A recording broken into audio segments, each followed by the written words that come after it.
Welcome back, and today we're talking about Noblesse episode 12. So like always, let's just jump into it.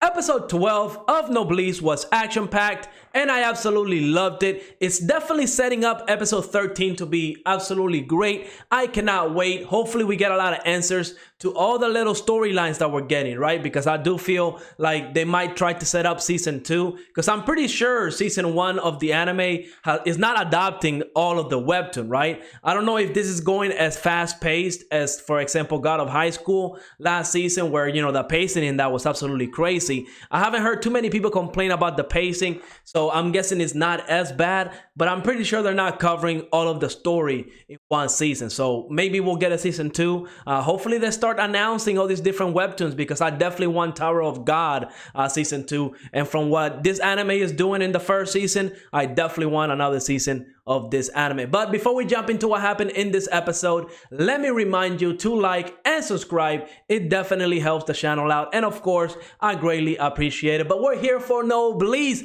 so let's talk about this episode, because essentially all of our main characters were kind of split up. They were all doing their own thing, fighting different characters. We see the M21 and the other humans. I don't even remember their name. I really don't care too much about that side of the characters, right? M21 I do care about a little bit, but essentially those three are fighting Rael. He's one of the, I believe, one of the Kurota clans.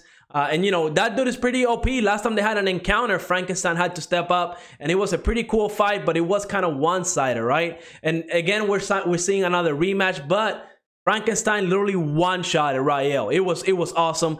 Maybe Frankenstein wasn't even trying last time they fought, and this is where Frankenstein is going to fight Rajak. Now, they haven't explained really what happened to the older clan leaders, right? We know that they passed down their soul weapons to the next leader, and we see that Rael and Rajak, they both have a soul weapon. So it seems that the previous clan leader, the one that was, you know, alive with Frankenstein all those hundreds and hundreds years ago, they fought together. They kind of got along from the little flashback that we got, right? It seems to me that he split his weapon and gave one to each of his sons. And even though Rajak is the clan leader, it seems like the previous clan leader has plans for Rael. We don't know exactly what that is. We're gonna have to find out. But you know, Rajak is very noble, right? Because whenever they were fighting Frankenstein, he took a hit in order to save the M21 and the other humans, because he does care about them, and he was noble enough to realize that, you know, all that happened because Rael kind of interfered into the fight, and he's noble enough, he has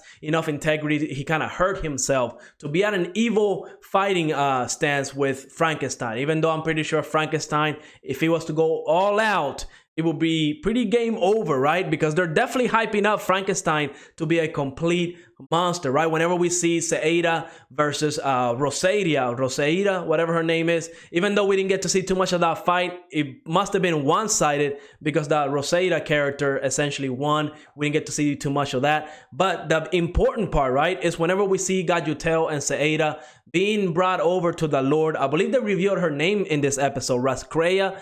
Their names are definitely really, really weird. They're hard for me to pronounce. But essentially, Gajutel says that, you know, there's no way anybody here can win against Rai and Frankenstein, right? Gajutel, he knows how powerful Frankenstein is, so he's pretty much telling all of them, you're not going to win because Frankenstein is here. So I'm pretty sure as of right now, we still have not seen all of Frankenstein's power. I would take Gajutel's word for it. Again, he was there hundreds and hundreds, I believe it was what, like 600 years ago, whenever Frankenstein was a human, before he made the contract with Rai. So I'm sure he knows that he's definitely on a whole different level, and he hasn't shown his true power.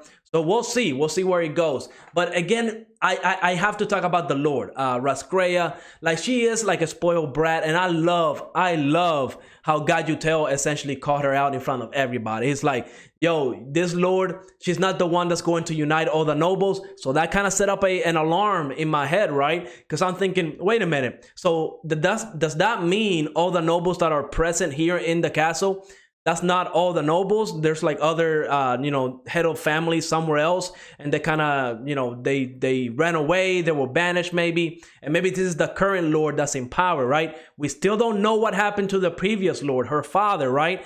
All we know is that he presented, the title of being the next Lord to Rai, and Raskreia, she got salty, and she became the way she is right now, right? She's just salty. I don't like her as a villain or a character because it's just like a spoiled brat, right? You don't know why your father offered the title to Rai, right? For all we know, her father was trying to save his daughter from having to do all this work, and maybe he just wanted her daughter to live her life happily and not have to deal with any of this stuff, right? We just don't know. So I hope in episode 13 we find out the whole truth, because I honestly hate Raskreia as a character, because she's just doing all of this. She just wants to kill Rai because of a personal vendetta of being a spoiled brat. That's all I get from her. And I love how Gajutel caught her out on it in front of all the other lords. And then I loved it. And he is being put to eternal rest.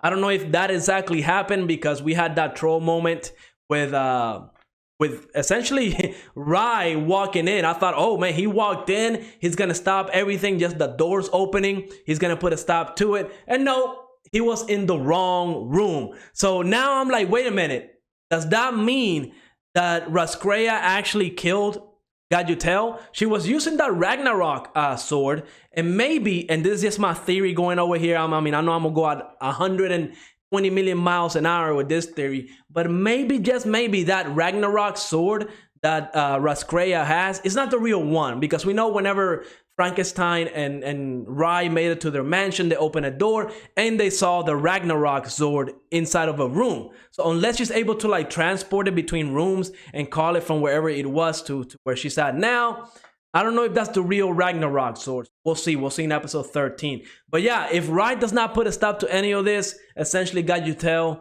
at the very least, Gajutel is going to be put to eternal rest, and Saeda might actually be alive. She might actually make it, because, the Lord is only focusing on Gajutel right now. So we'll see in episode 13. Overall, great episode. I can't wait to see what Regis is going to do, because even though he got beat up, right, it was like a one-sided fight.